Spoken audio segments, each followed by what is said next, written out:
Я предоставляю вам выбор. Бессмысленное существование или жертвенная смерть.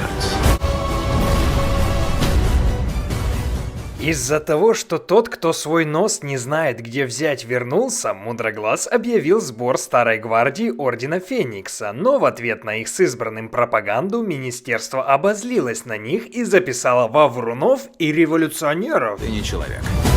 Очередной маньяк-убийца. Я тебя не боюсь. Никакой политики.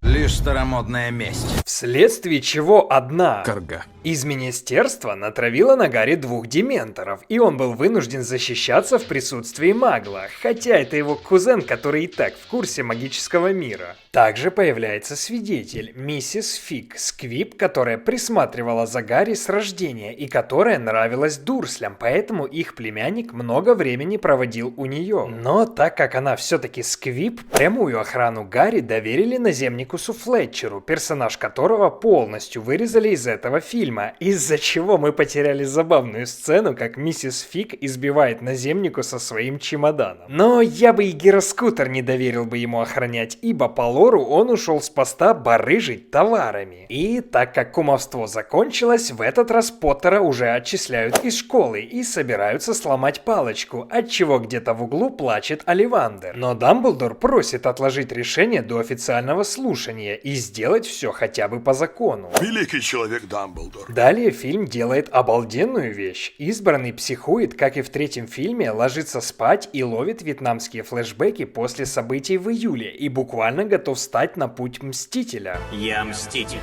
И весь фильм Гарри будет то и дело психовать и кидаться на людей. Потому непонятно, кому не нравится актерская игра Рэдклиффа в этой картине. По мне, именно тут он на пике своего мастерства во всей франшизе. За избранным приходит отряд из Ордена Феникса, включая настоящего Аластера Грюма, который тащит его на секретную базу в дом к Сириусу. Лента, правда, пропускает почти весь подсюжет Аниморфа Тонкс, которая может менять внешность и волосы без зелий или заклинаний. Говорят, вы умеете менять облик. И даже голос.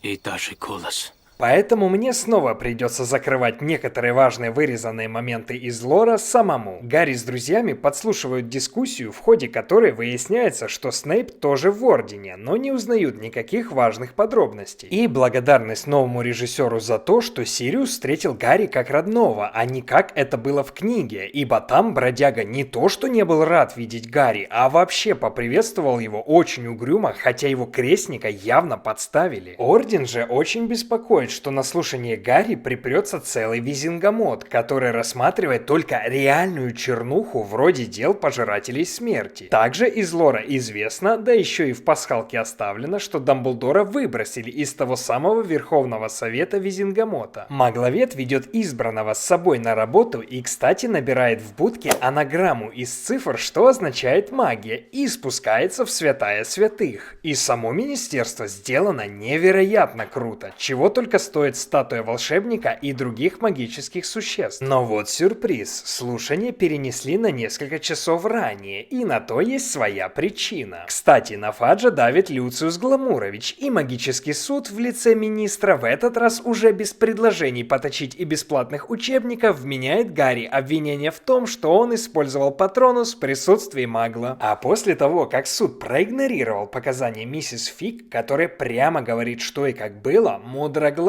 напрямую намекает, что как-то странно, что дементоры оказались так далеко от своего офиса посреди океана. Мадам поддувала министра, качает на Дамблдора, что тут слишком много на себя берет, и ему стоит быть помедленнее на поворотах. И да, это тот самый первый заместитель Фаджа, абсолютное зло Долорес Амбридж. Долорес в книгах описывалась как жаба с широкой ухмылкой и маленькой шеей, но Эмильду Стонтон невозможно назвать отвратительной. Тем не менее, характер Амбридж ужасный и скверный в обоих случаях. Также по лору, когда во время суда аргументов против Гарри банально не осталось, министр припомнил и ситуацию с Добби, и ситуацию с надувательством тети, на что Мудроглаз ответил, что тогда почему-то вы его и простили, и оправдали, и еще и супчику с сухариками предложили. Далее Дамблдор говорит, что Визингомот совсем с дубу рухнул, полным составом рассматривать такое мелкое нарушение, как колдовство несовершеннолетних несовершеннолетним. Авторитет Альбуса все еще настолько велик, что почти все голосуют за снятие обвинений.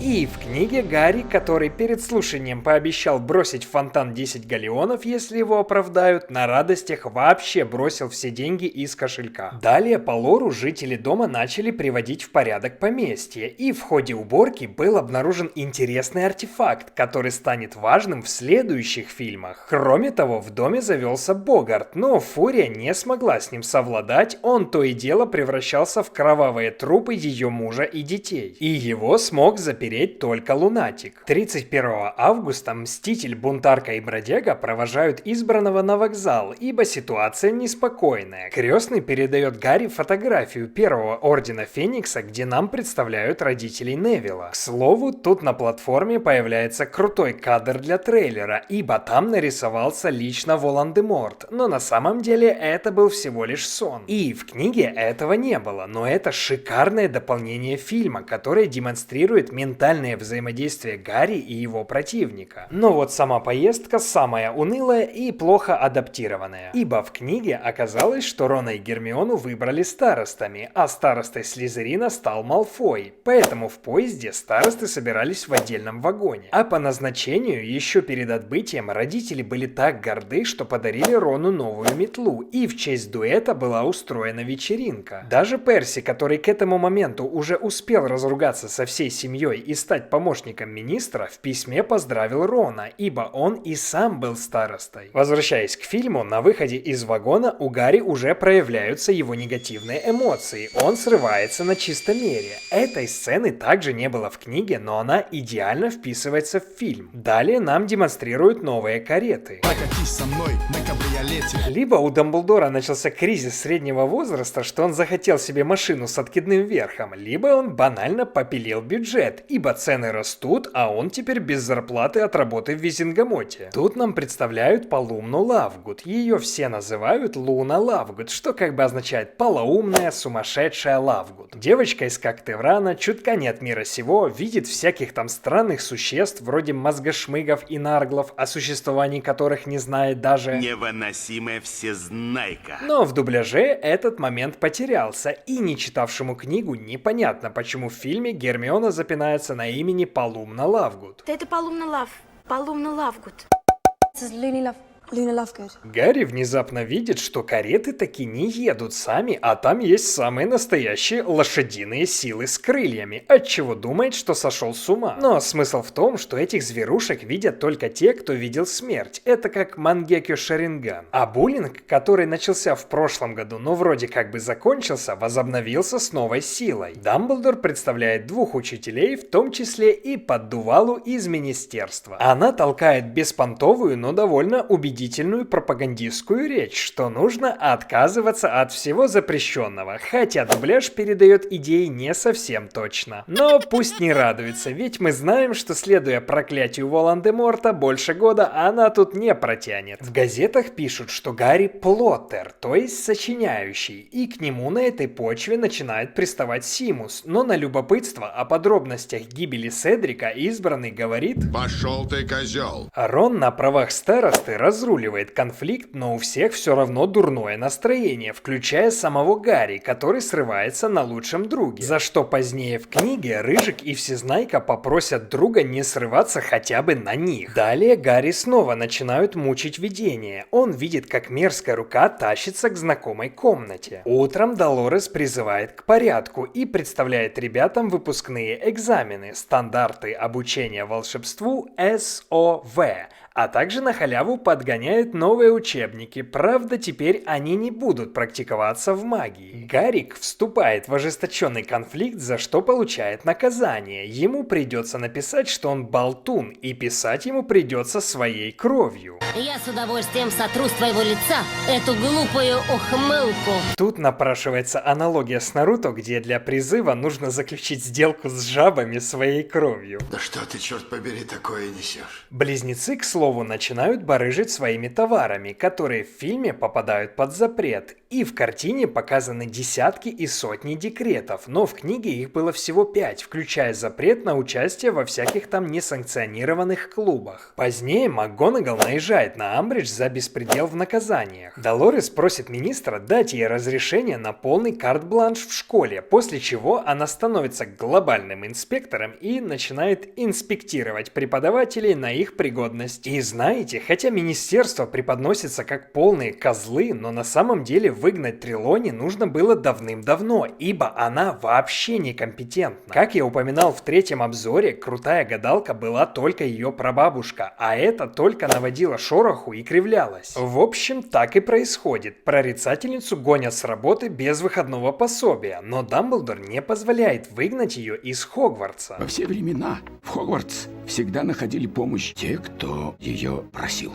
К слову, в книге ее место занимает изгнанный кентавр Флоренс, который более компетентен в вопросе и ведет учеников путем астрологии. Правда, поначалу некоторые студенты поинтересовались, не вырастил ли его Хагрид, на что тот наклонился и сказал, что для их же блага им не стоит так думать о разумных кентаврах. И да, не могу не упомянуть культовую работу 95-го года, где уже встречались Трелони, Амбридж и Снейп. И Стонтон на самом деле очень добрая женщина, поэтому, пожалуйста, не надо ее ненавидеть, ибо Хоакину Фениксу уже приходили многочисленные угрозы после съемок «Гладиатора». Кино — это кино, и актеры в нем только выполняют свою работу. Так что Амбридж зло, так как пытала Гарри и выгнала Трелони, а сама актриса хорошая. Возвращаясь к текущему фильму, Гарри пытается заговорить с директором, но тот его игнорирует. Твайлайт, похоже, ты решил меня игнорировать. По лору Сириус присылает Буклю с письмом, но выясняется, что она ранена, а МакГонагал сообщает, что птиц стали перехватывать, ибо в стране действует цензура. Вот теперь ты попал. После друзья начинают вести диалог с бродягой, но Амбридж почти обнаружила Сириуса, из-за чего ему пришлось бежать, а после за каминами начали следить. Гермиона собирается создать подпольный бойцовский клуб и начать обучаться магии самим. И выглядит это примерно так. Что делаем? Готовимся. Возникла идея собрать команду из выдающихся людей. Давай посчитаем. Парочка первоклассных убийц, чувствительный громила, полубог, суперсолдат и я. Ребята приходят в кабанью голову в Хогсмите к брату, кстати, самого Дамблдора. Только тихо, пока это секрет. Избранного сначала начинают обвинять, но потом вспоминают предыдущие подвиги и после напоминания о возвращении того, кто не знает, где парик взять, просят стать их учителем и вступают в незаконный клуб с 2 правилами. Первое правило клуба – не упоминать о бойцовском клубе. Второе правило клуба – не упоминать нигде о бойцовском клубе. А группу, к слову, они решают назвать отрядом Дамблдора, что сильно разнится с книгой по нескольким моментам. Сириус только что буквально сказал, что на Дамблдора идет охота, ибо его подозревают в том, что он собирается подмять под себя министерство. Но вопреки этому у нас тут сразу отряд Дамблдора. Я окружен идиотами. Откроем ему секрет. Мы очень тупые. Второе. В фильме абсолютно нет смысла в этом списке. По лору это было что-то вроде хранения тайны. Гермиона заколдовала список, и для того, кто проговорится, имеются неприятные последствия. Также Всезнайка наложила сложные протеевые чары, что тянет на уровень жаба для 7-го курса, на монеты, чтобы отряд мог общаться. И даже при обыске деньги не вызовут подозрения, да и изымать их будет не совсем законно. Возвращаясь к фильму, Невилл находит выручай-комнату, хотя в книге это сделал Добби, которого снова вырезали. Это та комната, о которой в 4-й книге упоминал Дамблдор на святочном балу, что в Хогвартсе столько тайн, что даже есть комната, которая, если тебе понадобится в туалет, будет обставлена ночными горшками. Но он упомянул, что после одной ночи больше ту комнату так найти и не смог. Кстати, в книге сама комната обставлена более логично, везде были подушки и книги, но здесь, в угоду зрелищности, пожалуйста, детки, ломайте себе кости и падайте в камины. Хотя так даже лучше, ибо... Добро пожаловать в бойцовский клуб. В общем, студенты, ссылаясь на Конституцию, по которой им образование положено по закону, начинают практическое самообучение и готовятся защищаться. Так, ребята, давайте спасать демократию. В ответ на это Амбридж уже начинает допрашивать учеников, а также набирает инквизиционную дружину из слизеринцев и Филча. А вот и не страшно. Кстати, сколько знаю, многих фанатов удивляет, что группу обучает Гарри, а не Гермиона. Вас это не должно касаться. Но в книгах это объяснено тем, что на 4-м курсе в период подготовки к турниру у Гарри была очень мощная практика, не говоря уже о встрече с Волан-де-Мортом. И, наконец, после одного из занятий, избранный, который ждал этого момента 2 года, целует Джоу, но она плачет, так как переживает из-за Седрика, да еще и Амбридж грозится выгнать ее мать с работы. Уже ночью Гарри видит во сне, как напали на Магловеда, и видел он это глазами Нагайны, любимого питомца того, кто не может пророчество взять. Агент по приказу Мудроглаза начинает обучать парня окклюменции, искусству по защите своего разума от проникновения, ну типа защита от гензюцу. Празднуется самый унылый Новый год, из которого вырезан огромный кусок с посещением больницы Святого Мунга, где обитают и Локонс, и родители Невилла. Также по лору нас знакомят с бабушкой Долгопупса, которая говорит, что он не должен стесняться своих родителей, а наоборот гордиться ими. А в больницу, к слову, они добирались на автобусе «Ночной рыцарь» и встретили старого доброго кондуктора Стена Шанпайка, после чего Рон уже был не рад тому, что покатался на этом автобусе, хотя ранее это была его мечта. Вы просто рехнулись.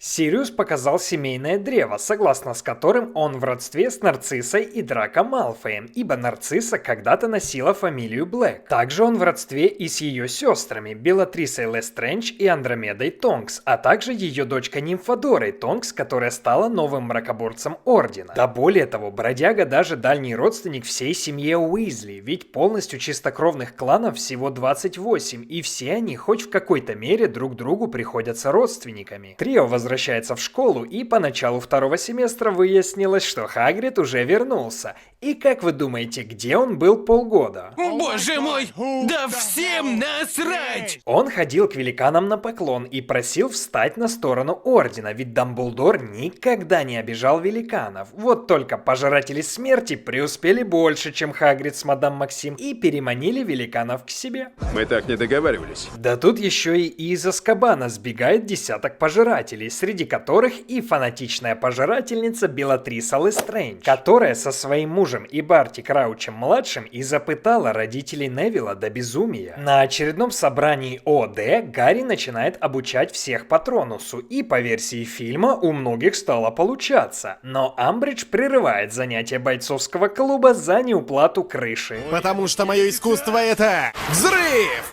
Это большой бум! В адаптации выясняется, что всех сдала Джоу, но по лору это была ее подруга Мариетта, у которой появилась татуха со словом «ябеда» наполовину физиономии из-за того, что она выдала тайну после того, как написала свое имя в списке. И поэтому в книге от списка был смысл, а тут школьники банально оставили вещдок на радость мракоборцам и поддували. Правда, книга и фильм разнятся еще в одном моменте. Добби появился и предупредил всех, поэтому большинство участников смогло сбежать. Но в обоих версиях Амбридж и Министр предъявляют Мудроглазу за измену и собираются отправить в Азкабан, где его тот же вечер поприветствуют Дементоры Азкабана. Но Мудроглаз просит его не смешить и говорит, что перспектива провести в однозвездочной гостинице Азкабан лет 100 его не манит, и он решает свалить с этой вечеринки. Правда, по лору Дамблдор еще и вырубает всех, кроме МакГонагал и Гарри, и просит их брать все в свои руки. Вот только дела становятся хуже и хуже, и поддувалу поставили на место директора. Правда, в книге еще был забавный момент. Стражница кабинета директора, та самая Гаргулья, не пропустила Амбридж в кабинет Дамблдора, и той пришлось ютиться в своем прежнем офисе. В фильме происходит публичное наказание, чего не было в книге, ведь многие смогли сбежать. И по версии фильма тут же закончились отношения Гарри и Джоу. Хотя по лору у них было одно провальное свидание в Хогсмите 14 февраля, где они и разругались, ибо Гарри сказал, что ему понравилось то, что Гермиона сделала с подругой Джоу. Хагрид же без Дамблдора понимает, что ему придется свалить, и знакомит друзей со своим братом Грохом. И я уже в прошлом обзоре высказывался касаемо родства Хагрида с великанами, экранами, хотя не все правильно поняли суть претензий. А пока же продолжается окклюменция. В фильме объединили два занятия, хотя в книге сначала Гарри случайно забрался в голову агента, увидев его мелким и беззащитным, и уже после того агент начал прятать часть воспоминаний в омут памяти. Но все мы помним, что Гарри не в меру любопытен и залез в омут, где была расширенная сцена с учебой Снейпа в Хогвартсе. В обоих случаях агент гонит Гарри вон. Начинаются СОВ,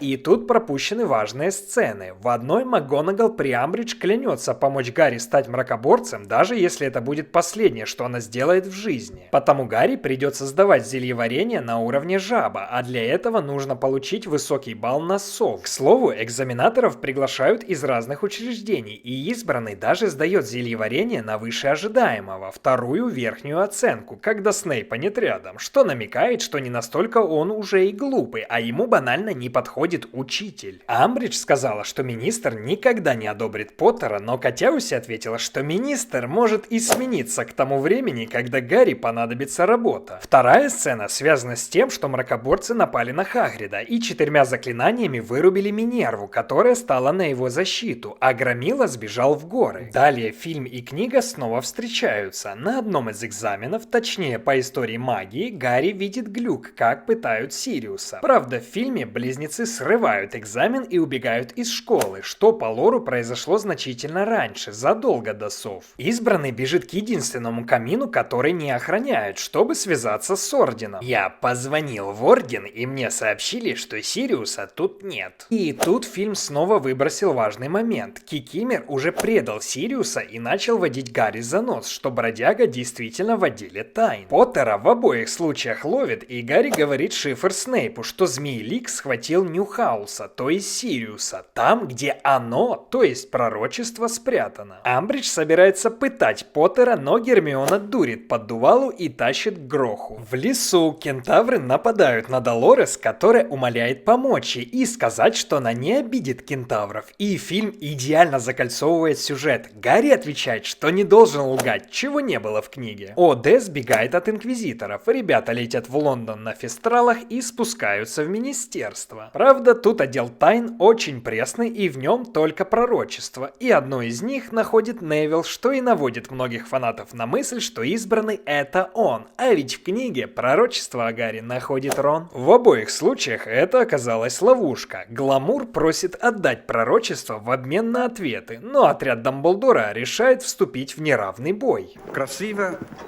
но скучно. На самом деле красиво, но их всех вяжут пожиратели, а Невиллу еще и по лору ломают нос и палочку его прославленного мракоборца отца, из-за чего он уже боится не столько Волан-де-Морта, сколько свою бабушку, которая всего скорее сама открутит ему голову. Поттер отдает пророчество, которое, к слову, содержало в себе информацию, что ни Гарри, ни Волан-де-Морт не могут спокойно жить, пока жив другой. На вечеринку врывается Орден Феникса и начинается битва, в которой Сириус говорит Гарри «Браво, Джеймс», как это было в воспоминаниях Снейпа, когда Джеймс Поттер обезоружил мелкого Северуса.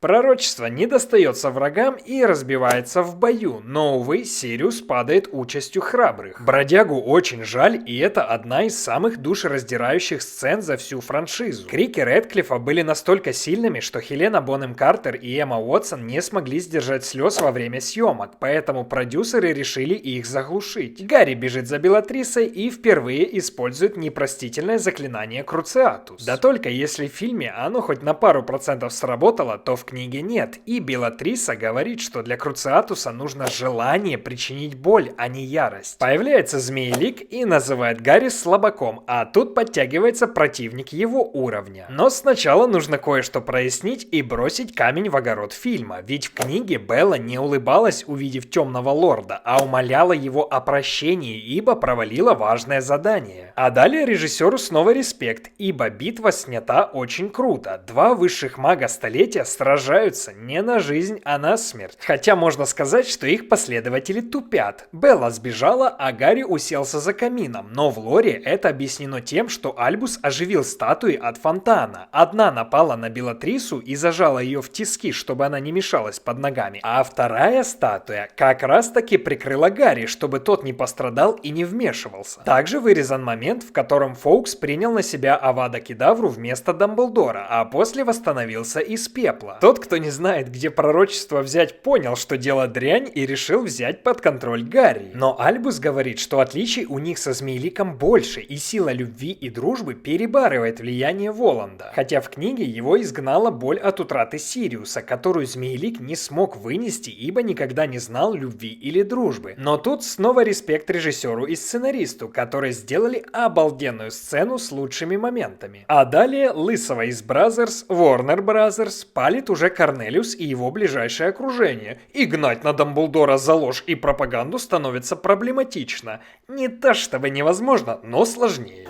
Не то чтобы невозможно, но труднее. Потому речь идет уже об отставке министра. И хотя тут на этом все и закончилось, в книге Альбус сначала потребовал немедленно изгнать Амбридж и вернуть его на пост директора, а также прекратить преследование его сторонника Хагрида. И учитывая обстоятельства, Фадж все немедленно исполнил. А также в книге наконец-то Люциуса Малфоя взяли под стражу, и его гламур будут оценивать теперь только... Дементоры Азкабана. Гарри пакует вещи, но в книге он пошел сначала к безголовому Нику и спросил, может ли Сириус стать по крайней мере призраком. Но оказалось, что это очень сложно, и у человека должна быть цель, как у вырезанного преподавателя истории магии профессора Бинса. К тому же Гарри устроил разнос в кабинете директора, ломая его вещи. Тогда тот и поведал, в чем суть пророчества и зачем он держит при себе Трелони. А кроме того, Мудроглаз сказал, что Гарри нужно бывать у Дурсли, чтобы работала защита его матери. Пока он будет называть дом Дурсли своим домом, защита Лили будет работать. Также Альбус договорился с кентаврами выдать ему Амбридж, и после того, как она пару дней полежала в больничке, вырезанный полтергейст Пивз гнал ее в 3 шеи. Хотя по лору тоже к этому моменту возвращается из больницы Святого Мунка. А фильм заканчивается на том, что Гарри с друзьями отправляются домой. Хотя в книге Малфой начал приставать к Поттеру в поезде из-за своего отца, но на его защиту стал почти весь ОД, на чем конфликт и исчерпался. И уже на платформе Мститель, Лунатик, Магловед и другие из Ордена намекают Дурслям, чтобы они были повежливее с Гарри на каникулах. А теперь личное мнение. Этот фильм снят отлично. Да, важные или интересные вставки из лора были добавлены, как и везде, ибо куда же 800 страниц в 2-часовой фильм. Но если в предыдущей картине под нож безбожно шли многие важные сцены, то тут количество упущенных важных для понимания всей картины моментов считаю удовлетворительным. Из неупомянутого в обзоре вырезали Квиддич, а еще душевный разговор с Люпином, который успокоил Гарри насчет его отца, ибо на 7-м курсе Джеймс под натиском Лили перестал нападать на всех, кто ему не нравился. И сценарист Голденберг, и режиссер Йейтс провели колоссальную работу, поэтому считаю фильм одной из лучших адаптаций в серии в принципе. Поэтому отбросьте стереотипы, что 5-й фильм худший, забудьте отзывы критиков и посмотрите на этот фильм своим свежим взглядом. Ибо у предшественника была куда более уверенная и качественная книга, что также нужно учитывать. Поэтому полностью последовательный сюжет с турниром и нельзя испортить, а более пресную книгу, коей является Орден Феникса, все-таки испортить можно было. И учитывая вводные данные, режиссер чуть ли не единственный раз справился на отлично, так что здесь шалость таки удалась. Особенно если сравнивать со следующей его работой, о которой мы совсем скоро и поговорим. А пока для вступления в наш орден нужно написать комментарий со своими мыслями и идеями.